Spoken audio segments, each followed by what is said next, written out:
Japan was founded in 1185 after a civil war. Not many people outside of historians are experts in this period, but even the most casual anime watchers know that a military government took over Japan at some point, and that it was ruled by shapely girls with large bosoms.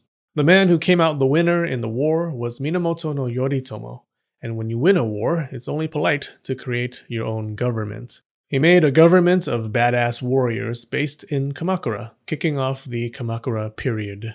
Now, the traditional civilian government, the imperial court, where the emperor lived, was still there. If Yoritomo had really wanted to, he could have wrapped his iron balls around the court and brought those tea-drinking nobles under his control, or he could have just gotten rid of it. But he didn't. From then on, two governments shared the rule in Japan, the imperial court in Kyoto and the military shogunate in Kamakura. So, why did Yoritomo agree to share power? There were a lot of possible reasons, like the court gave him legitimacy, but let's talk about the idea of lineage, of bloodlines. When you hear the word bloodline, you automatically think of powers passed down within a family, like the Sharingan. And that's 100% true. That's what happened back then. But also back then, which house you were born to pretty much determined your life and your career. If you came from a high-status house, the sky was the limit. You could marry into the imperial family. If you came from a low-status house, you married into some other noble house. And if you came from a peasant's house, you married Annabelle the cow. In a society where everyone thought that way, destroying the imperial family and the court was so taboo that they made dirty videos about it. The imperial family had the most precious blood of all. The nature of the world was that they ruled over Japan. Who was Yoritomo to upset the natural order? He himself was legitimate because he came from the main branch of the Minamoto, an old and famous warrior clan. Fun fact, Yoritomo didn't accomplish much for the first 33 years of his life. He only became this badass war hero at a pretty old age for the time. So if you ever feel like you haven't done much so far in your life, you probably never will because you're not Yoritomo. So there were two governments. Most of Kamakura's influence was in the east, and Kyoto's influence was in the west. They shared a lot of responsibilities, sometimes working together, sometimes arguing together. The shogunate tried to stay out of the court's hair unless it was really necessary, like if the court tried to take over shogunate land or something. Now, even though the shogun was the head of this new military government, the founder, Yoritomo, was the only shogun that held real power and used it. The next two shoguns were his sons, and although they did have authority, they were often checked by Kamakura elites and the rising Hojo family. The shogun eventually became a figurehead. The shogun title wasn't even that important at first. Yoritomo actually dropped the title later on, and it changed nothing. He never intended for the shogun title to be the symbol of leadership. He never meant for it to be passed down to his heir and start a long line of shoguns. It was the Hojo clan that painted the title with gold. After Yoritomo's death, the Hojo slowly took control and kept it for the rest of the Kamakura period. Their problem was that they could not seize the leadership position themselves. They came from a low-status family. Lineage is a bish. But don't worry, if you listen to your heart and work hard, you too can become a dictator. The Hojo realized that the next best thing was being regents, people who ruled on behalf of a leader. So they tied the shogun title to Yoritomo to lend it legitimacy. They were like, you guys, Yoritomo was the shogun. Shoguns are really cool.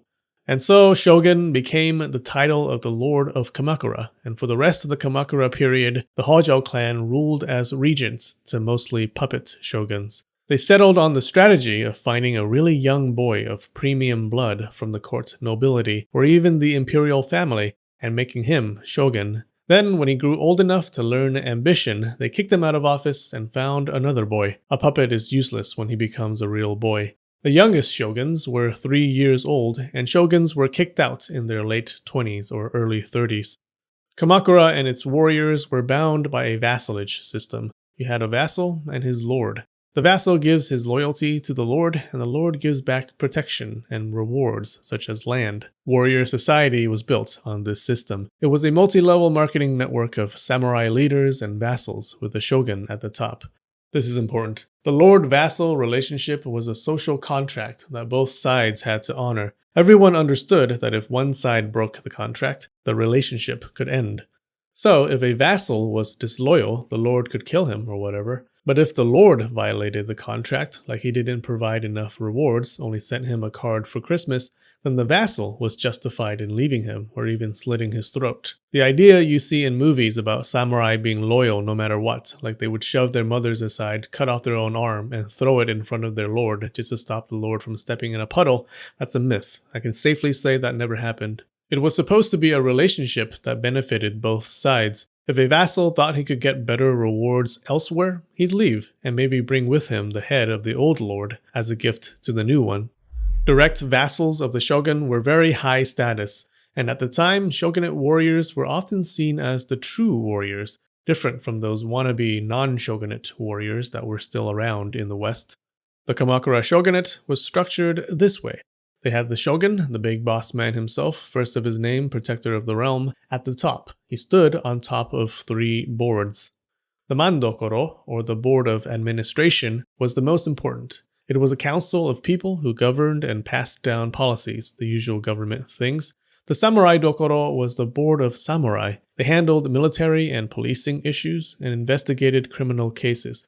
The Monchujo was the Bureau of Investigation. They handled civil lawsuits, like if 2 people couldn't agree on who owned a piece of land.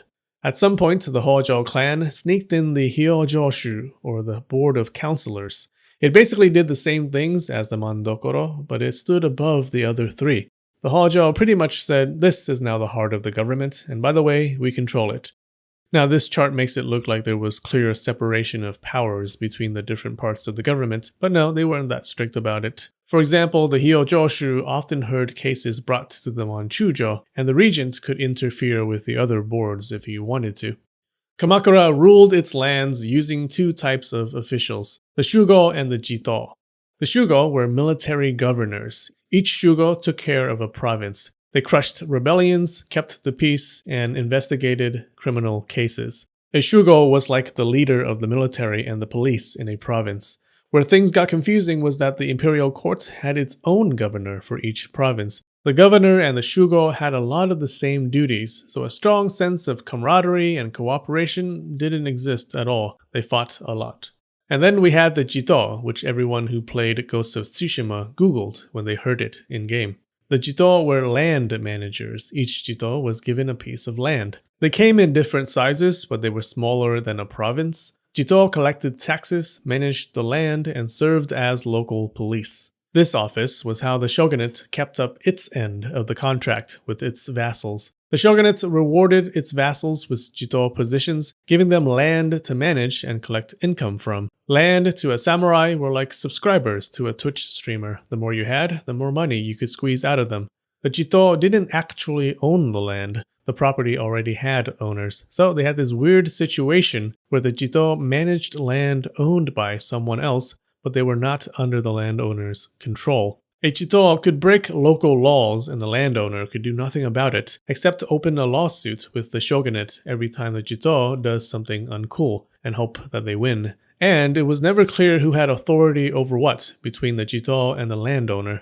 Now you may think that this system would cause all kinds of problems, and you'd be right. People sent endless lawsuits to Kamakura. Jito abused their powers and broke laws and bullied the locals all the time, like they would line their pockets by charging people fines for breaking rules they just made up. Turns out warriors are huge dicks. For more videos about the Kamakura period, check out this over here. Alright, I love you and spread the knowledge.